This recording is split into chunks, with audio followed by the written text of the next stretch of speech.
Chapter 12. Sickness.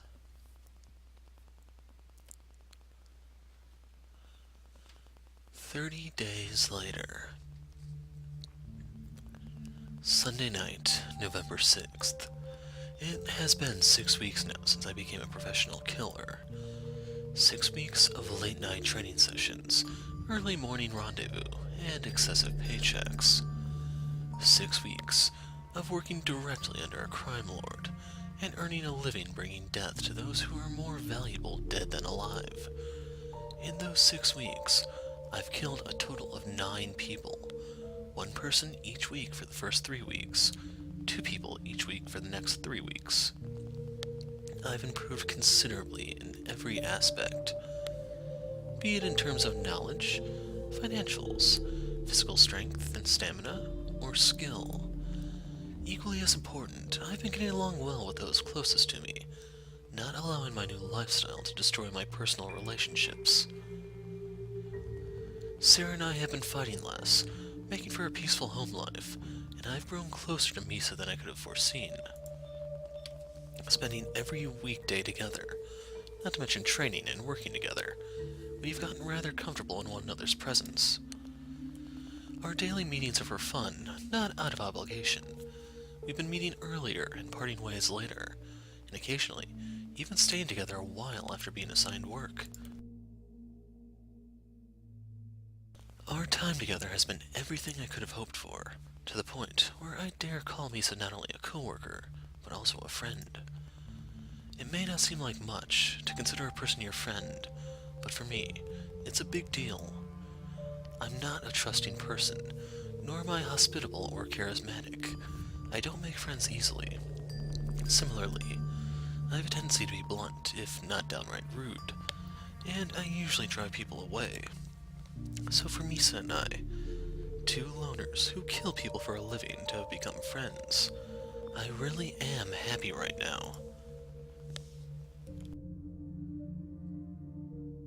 And I'd be even happier if not for my sickness. Unsure of what else to call it, I labeled the voice in my head, the pain and adrenaline surging through my body, the rush, which spurred me to kill, my sickness. It began after I woke up in the hospital with a head wound over 3 months ago. I was groggy, in pain, and couldn't think clearly. I heard countless voices, which I presumed to be from other patients, whispering to me at all hours of the night. At the time, I didn't think anything of it. I just endured, thinking it was a side effect of the medication I'd been given. But once I left the hospital and started working for Mr. Muto, I learned the truth. I realized that the pain and haziness was never from the medication, or from my stay in the hospital. It came from within me.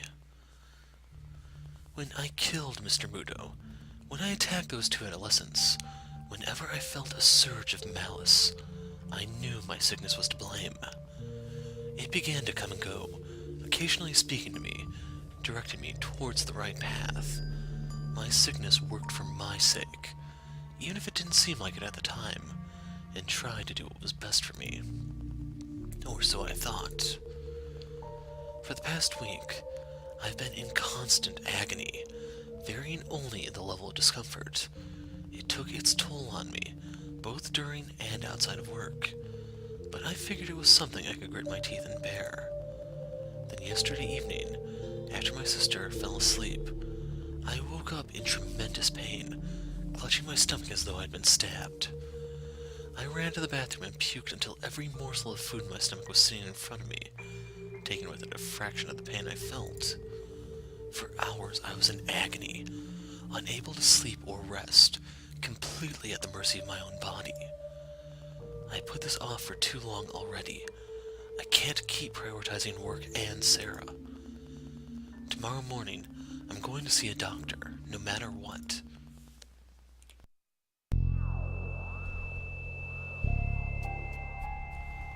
After our increasingly dismal party gathered, my co-workers waited patiently in relative silence.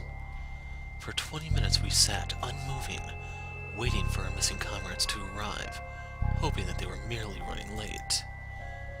But as his patience wore thin, Sai finally spoke up, convinced that Vincent and Violet would not show. Still no word from the other two? Everyone present shook their heads. Damn, like we didn't have enough to do already. After the last disappearance of Vincent and Violet, the two showed up once more, apologizing for the delay and blaming their targets. For the next few weeks, they were both behaving like normal, attending meetings and getting their work done, showing no sign of anything being amiss. 2 nights ago, however, the duo once again failed to show, making us wonder if they would repeat their previous return, or instead, never show their faces again. Leon, can you go track them down? Kane, I want you to confirm their kills. Low priority or not, their marks need to be taken care of. Yes, sir. As for you two, you're going to help me pick up the slack. Karasu accepted this week's work on the basis that he had 7 killers at his disposal. With 2 missing and the other 2 covering for them, that leaves just the 3 of us. More work than usual, huh? So I won't hear any complaints from me. It'll certainly help pad my paycheck, and the adrenaline should ease my pain for a while.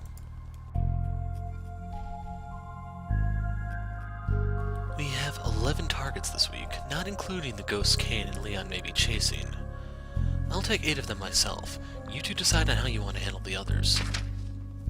Sai scattered 11 profiles on the table, all paired with photos and the details necessary. Take your pick. I actually get a choice this time? This might be even more fun than I thought. Now then, let's take a look at...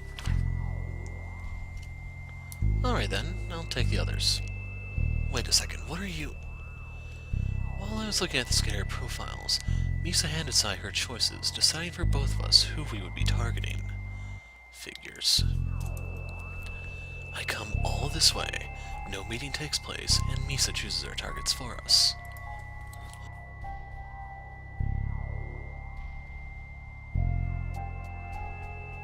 Seriously, what was the point in me even coming here? Okay, that should be it for tonight. Let's go, Misa. Oh, right. Here, this is yours. At Misa's prompt, Sai handed me an odd electronic device of some sort. What's this? It's a phone of sorts. The audio and text messaging software installed in here already contains the details of everyone on the team, as well as Karasu and a few other associates of ours whom you haven't met yet. You can now get into contact with anyone on the team, and don't hesitate to talk about work matters. All communications are encrypted with preloaded keys unique to each pairing.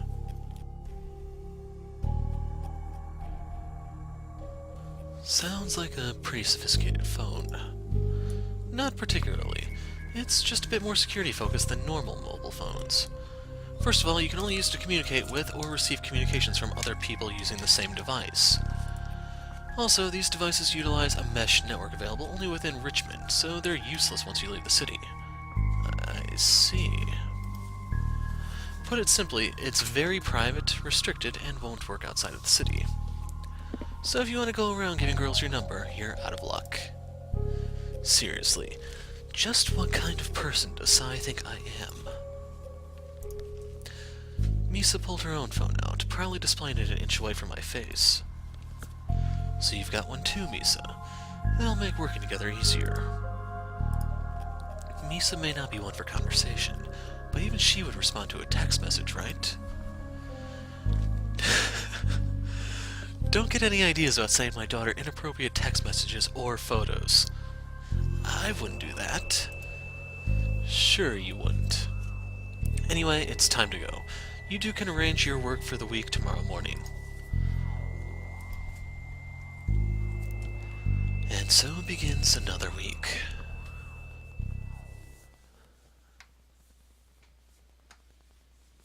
The next day. Kinda wonder if cracking my knuckles is picked up on the mic or not. Monday morning, November 7th. Misa and I met up in the usual park, and I prepared myself for a day of procrastination at Misa's whim.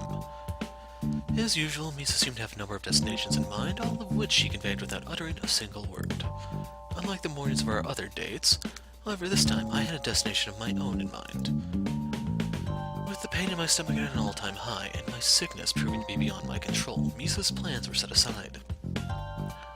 I had expected some form of protest from Misa, given how she reacted previously at the mention of work before a play. But this time around, I received no such resistance. Seeing for herself just how much pain I was in, despite my attempts to hide it, Misa took hold of my hand and led me down the street, presumably with a single destination in mind. Misa and I briefly walked through the city, quickly reaching a street I had been through many times before. Rather than enter any of the buildings, however, Misa led me to an alleyway, wherein she removed from her jumper a set of keys. Without further ado, Misa unlocked the door before us, granting direct access to a wondrous place of healing.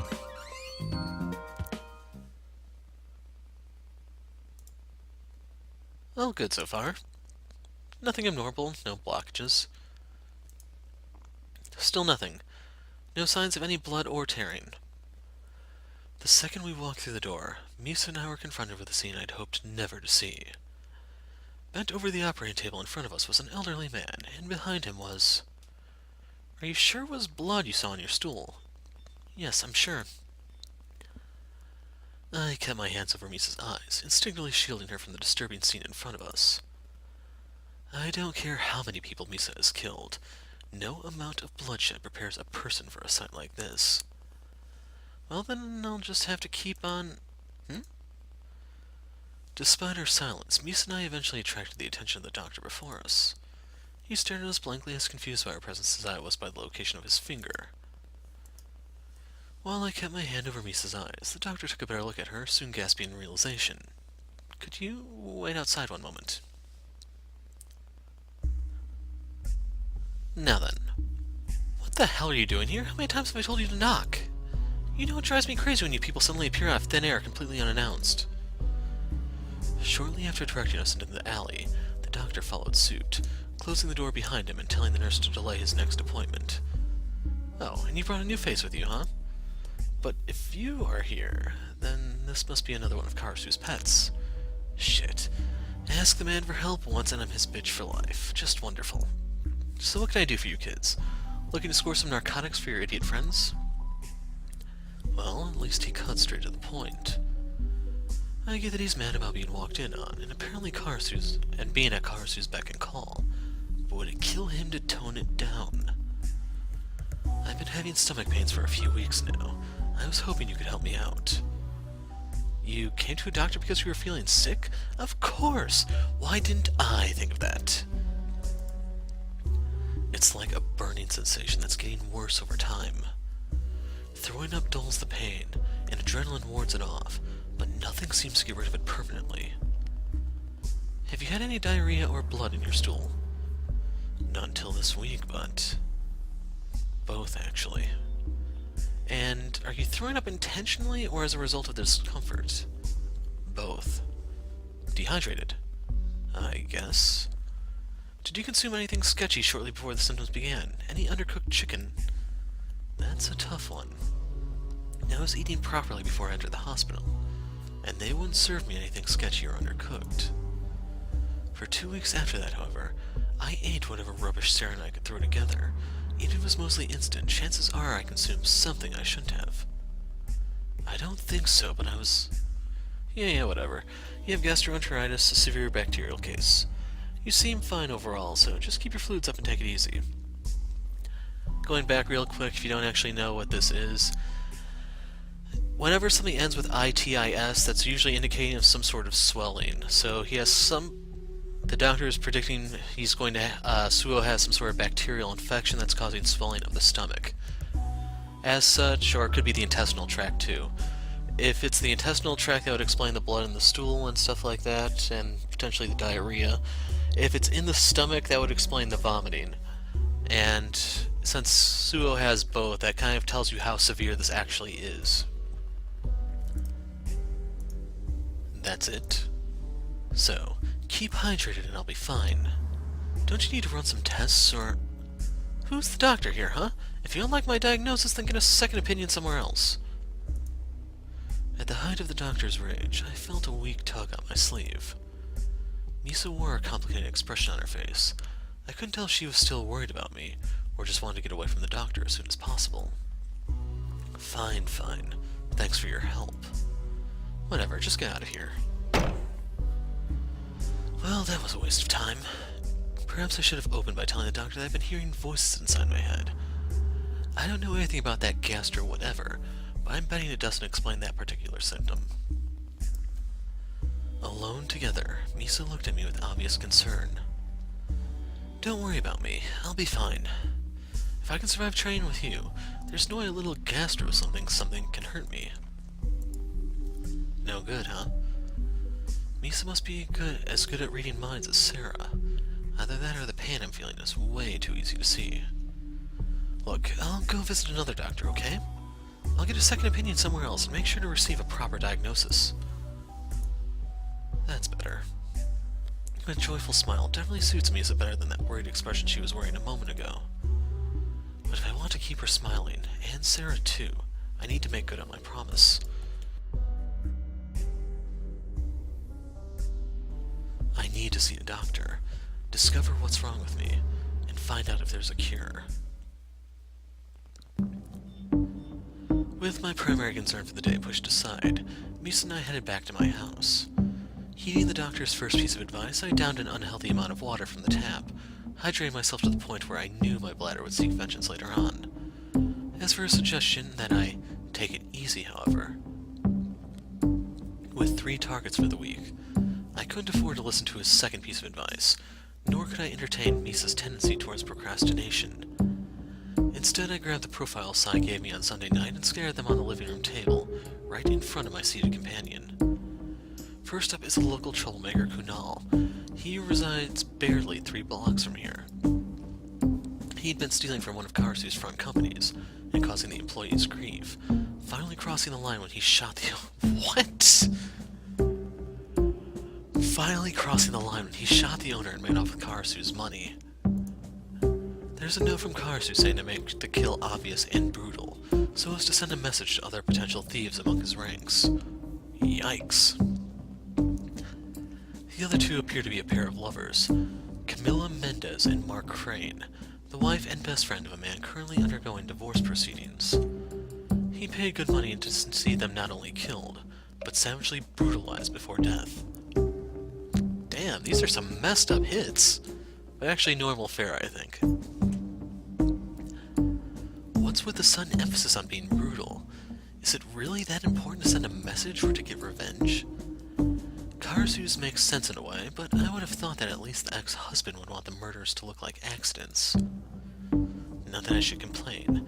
Misa's choices work out surprisingly well for me. The lovers will likely be together, and Kunal is fairly close to here.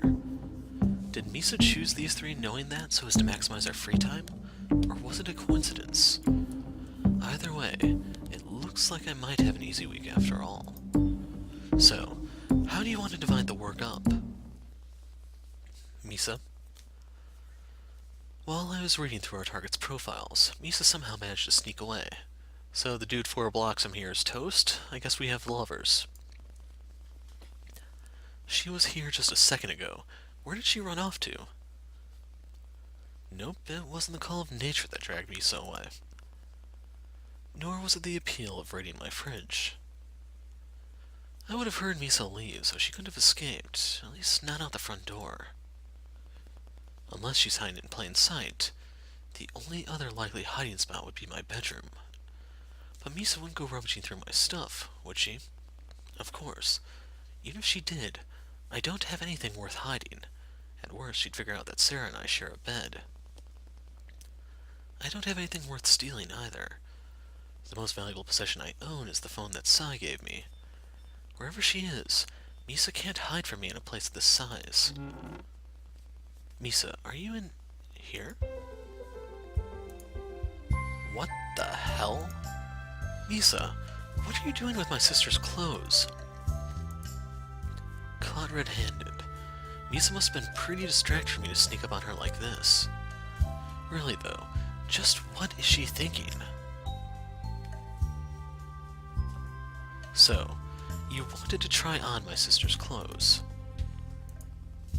I suppose wanting to try on clothes is indeed considered feminine, but clothes that belong to someone else? Is this normal for girls, or is Misa just odd? Well, whatever makes you happy. Was that the wrong answer? No, wait, I recognize this glare. Misa wants to know how it looks on her, or rather, she wants me to compliment her. But she really should have picked something smaller. Sarah's definitely taller and better endowed than Misa. Sorry, Misa, but no matter how many times you shift that dress around, it isn't going to fit you.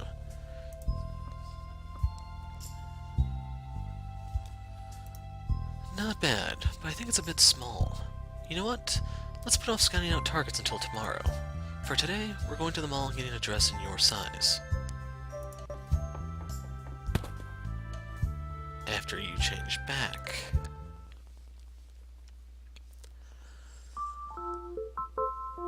Though a little wary of spending my day clothes shopping with Misa, it didn't take long for that concern to be crushed by a far more powerful feeling. I escorted Misa to the same shopping center as the first time we went out, and just as she had been on that trip, Misa was overjoyed. Unlike last time, however, this trip was motivated by a specific purpose, and true to the reason behind the visit, we headed straight for clothing store after clothing store. As such, I spent most of my time watching Misa cycle through elated expressions and trying on dresses.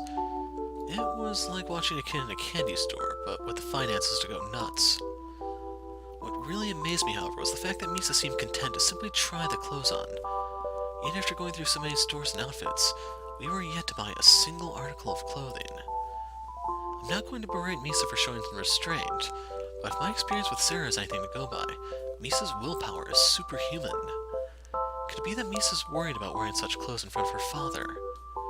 Until today, I've never seen her wear anything even remotely feminine. She's always dressed for work or wearing something inconspicuous. Whatever the case, it is a rather nice change of pace. Even if Misa's usual outfits suit her, some of the dresses she tried on today looked great on her. Given a few more years, Misa will be a real treat for the senses. Still without $1 spent, Misa and I headed to the food court to grab a late lunch. We didn't eat anything back at my place earlier, so all of the walking around since then helped to work up an appetite. See anything you like? Misa placed her order by pointing at the menu, choosing the exact same meal as during our previous visit. The same as last time, huh? Well, at least you know you'll like it. Alright, let's line up and... Suo, dude, is that you? As an unfamiliar voice called out to me, Misa hid behind my back, keeping close enough that we could have been linking arms. The source of the unexpected noise closed in, and the moment I set sights on him, I knew what to expect. Damn, not this shit again. I thought this mall would be far enough away from my old home, but apparently not. Dude, where have you been? Whoa, it's Suo. I thought you moved out of state. Maybe I should have. If it weren't for Sarah still attending that lousy school, we could have at least moved further away. Hello there. Whoever these two are, there's only one reason why they would know who I am, and I doubt there's a single student at Sarah's school who still takes kindly to my presence. What's more, given that they're skipping school themselves, they probably aren't exactly honor students either. Who's this? Oh-ho! Suo's two-timing with a little Asian girl. What, your sister isn't enough anymore? I knew it. Next time, I'm definitely taking Misa further away. This place is just too close to my old school. You know, you have a lot of nerve showing your face around here. Yeah, everybody knows what you've been up to, fucker. Just leave me alone, would you? I have stuff to do. And by stuff, you mean your sister. Or is it that little Asian whore behind you? Damn it. Just what is this guy's problem? Insulting me is one thing, but talking ill of Sarah and Misa is too much. When it comes to guys like this, I'd love to just... eviscerate them? Exactly. Unfortunately, I can't afford to retaliate in a place like this. I know that well. Be that as it may, it is so damn tempting. What's wrong, Suo? Lost your nerve after being expelled? Sarah said you quit school to start working, but we all know the truth. They're asking for it. They sure are. But why? Why do these idiots insist on picking a fight with me? All I want to do is take Misa shopping. Is that such a crime? What's wrong? No witty retort, you incestuous bastard? How boring. Suo's no fun. Yeah, you're right. Hey, little girl. Want to come with us instead? It'll be much more fun than hanging out with Suo, I promise. Nothing from her either, huh? No wonder they're together. Two peas in a boring pod. Whatever, forget these two losers. Hey, want to swing by the arcade on the way back? Hell no. We're gonna go shopping, remember? Well, can't blame a guy for trying. As the two hindrances escaped earshot, Misa stopped hiding behind my back. She stood in front of me with a worried expression on her face, obviously affected by the exchange that just took place. That really wasn't a scene I wanted to subject Misa to. She didn't need to hear any of that. We were supposed to be here for the sake of picking out a dress, not so she could watch me stand idly by while those two said whatever they wanted. And while those two degenerates were spouting crap not only about Sarah, but also Misa, someone completely uninvolved, I did nothing. I was afraid to act as my sickness took control. I was afraid that I might kill someone out in the open, immediately ending my career. I allowed my own fear of losing control to prevent me from taking any action whatsoever. I could feel my fists shaking by my sides as I thought about my tormentors from moments ago. Without throwing a single punch, I drowned in the ecstasy I could have felt, imagining myself beating those two to a pulp. That would have been so sweet, so gratifying. But what concerns me is, I wouldn't have been able to stop. Now, I can only hope that Misa understands the reason behind my inaction. Because of me, she too was a target of their ridicule. What's more, I didn't defend her at all. I just let those two say whatever they wanted about her. If I were Misa, I'd... Wait, where are we... Whoa! Seemingly unaffected by the exchange that took place, Misa took my hand in hers and led the way to the next clothes shop. I walked around lethargically, unable to get the words of those two out of my head, swaying back and forth as though in a daze. Whenever she called me dawdling, however, Misa grabbed my hand once more, forced me to pick up the pace and to stop moping. Slow down, Misa. They aren't going to run out. Even if they're on sale, they won't disappear that quickly. Most students and adults are at school and work right now, so their stock won't be depleted anytime soon. Fine, let's go in. And I thought clothes shopping with Sarah was bad. At least I can argue with Sarah. How am I supposed to debate someone who won't even speak?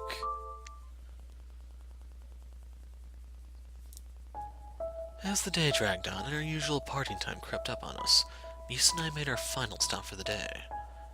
Despite the many sales we attended and the countless stores we explored, Misa chose only a single dress, opting for one eerily similar to the dress of Sarah's which she tried on earlier. She hugged it dearly, treasuring it even before we went to the checkout, yet only tried it on privately. Unlike the hundreds of other outfits Misa tried on, this dress I didn't get to see on the recipient herself. Nonetheless, I happily paid for the dress that Misa finally decided on, and as our shopping trip ended, I had only a single regret. Say, Misa, about before. I just wanted to apologize for earlier. Because of me, you were ridiculed by those two assholes. You were mocked by complete strangers. Worse, while they were insulting us, I didn't do a thing to stop them. I didn't even try to stick up for you. You must really resent me right now. Misa shook her head violently from side to side, rejecting outright everything I just said to her. Rather than display the resentment I feared, Misa smiled happily, not showing a shred of malice or loathing. This girl... Seriously, what did I do to deserve such a forgiving partner? In the 5 weeks we've been partners, I don't think Misa's ever gotten mad at me. She often pouts when things don't go her way, but otherwise, the two of us are getting along surprisingly well.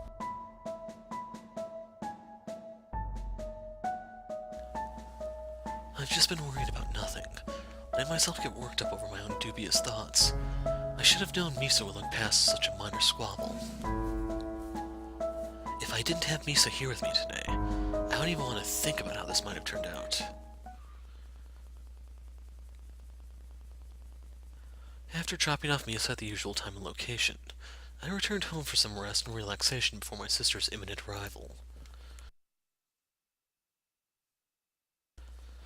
With the house all to myself, however, I quickly grew bored of rest. I spent some time stretching, did some push-ups and sit-ups, and made sure to keep hydrated. Any light exercise I could think of, any chores that needed doing, anything to keep my mind occupied, I happily indulged in. That's odd. Who could that be? Nobody should know where Sarah and I live now, including her school, so I wasn't expecting any visitors. Could Sarah have lost her key? Maybe Misa left something here earlier. Or maybe it's just someone playing a prank. Damn kids. Knocking and running is better than Knocking and running is better than flaming dog poop on the porch, but it's still... So this is what that was about. An envelope slipped under the door, or perhaps crammed through the mail slot. Must be payday. After locking the door and returning to the living room, I slowly counted the money within the envelope. 18,000. Not bad at all. I was hoping for a little more, given that I had 4 targets this fortnight, but I'm certainly not about to complain. Over the month and a half that I've been working as a killer, I tried to estimate the amount I made per kill and thus predict my pay in advance. With the amount varying between each payday, however, I found it difficult to predict and ultimately wound up asking Sai. While there doesn't appear to be a set rate, most targets, appropriate for my skill level, pay between 4,000 and 8,000, leaving me with a hefty sum even for an easy week's work. Man, this really is the life. I get to spend every day with someone I can call my friend, I make more money than I need, and my job is never boring. I can't believe there was a time when I didn't want to do this. Honestly, just what was I thinking? There's only one part of this job I have no enthusiasm for, and that's... Right. I'd almost forgotten about that. I may be feeling more confident in my work these days, and any reservations I had about killing for money disappeared a long time ago. But espionage?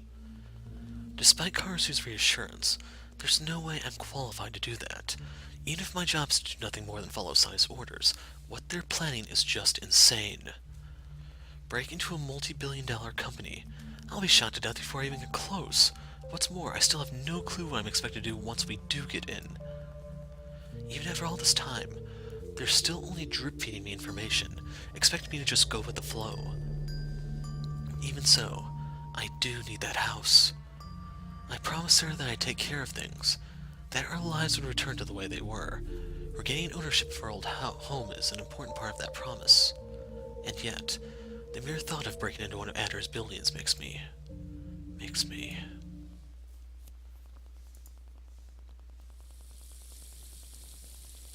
Allowing my nerves to get the best of me, I ran into the bathroom and threw up into the sink. The stress of trying to normalize my life without losing it was starting to weigh on my mind, and thoughts of Adder filled my head. Damn it. I'm not really ready for this. I can't even contain myself here in my own home. How am I supposed to do so when I'm actually on the job? I should have asked the doctor for some meds while I had the chance. Like that would have helped. What? Who's there? That doctor just wanted to get you out of his office. That gastro rubbish was a guess. No way. I let myself get dehydrated, huh? I need some water. You know that won't help. Nothing you do will ever help. Great. Now I'm losing my mind. Just fucking wonderful. Cheer up, me. I'm here to help. Who knows your situation better than we do? Shit. I've gone completely off the deep end. What am I supposed to do now? Hearing whispers was bad enough, but actually conversing with myself? Then again, I suppose it's not every day I get to ask myself for advice like this. Help me how? Good question. But before I can answer that, we must figure out which aspect of your fucked up life is giving you the most grief right now. I wouldn't describe my life quite like that, but we already know the answer to that. Right, the Adder scenario. No need to remind me. You really are worried about that a lot, aren't you? Do you not trust that Sai will take care of you? That's not it. I understand how capable Sai is. Then do you think that he will leave you behind? That he will discard you once you're of no further use? Well, that is a possibility. But I'm worthless to him dead, and the company we're robbing is loaded. There would be no benefit in my death. Very good. How logical of you. So then, if a capable man like Sai who has no reason to abandon you is taking the lead, and you need only follow his instructions, what is it that you fear? Everything. Everything, huh? For a professional killer, you're quite the scaredy cat. But don't worry. When the time comes that you're immobilized by fear, just let old Suo take care of you. Until then,